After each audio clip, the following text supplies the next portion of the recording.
The Louisiana Health Department says it's generally a fairly low risk unless you work with birds, poultry, or cows, or have like exposure to them, maybe recreationally, you're at a farm a lot, whatever the case may be. If this happened, of an alarm bell sounding, the first person to die from bird flu in this country.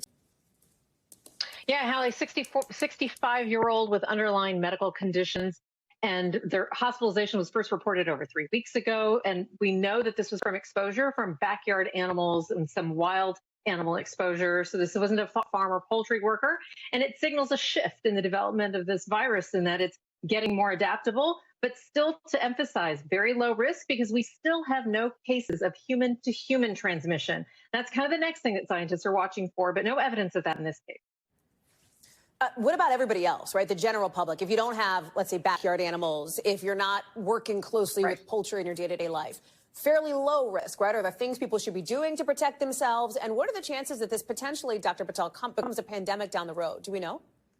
Yeah, that's what we're all watching for, kind of whether or not the human-to-human transmission piece is what we're looking for to make it easier to give to others.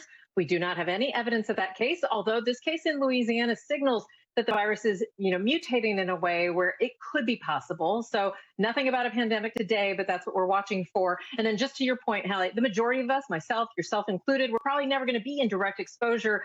But I think these backyard animals, you might be visiting somebody, they might have animals that they say, don't worry, they're safe. It's still best to probably just stay away. I would also say to you that this is just another emphasis to say that pasteurizing your milk and cooking your meat products appropriately can kill any of these viruses. Just something to emphasize that pasteurization does work. And then making sure you get your regular flu shot. Doesn't work against the bird flu, but it'll keep you healthy overall so that anything else doesn't affect you.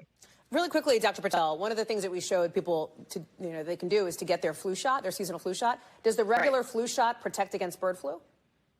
Not against bird flu. It does not protect against bird flu, but it does make sure that you don't have other issues. The flu is going around. So if you have the regular flu and then you get exposed to bird flu, that can add up to some of these chronic conditions that can make things worse. But vaccination all around, not available for the public for bird flu yet. It's targeted really for workers in select areas, not accessible to the public.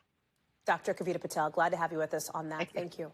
Thanks for watching. Stay updated about breaking news and top stories on the NBC News app or follow us on social media.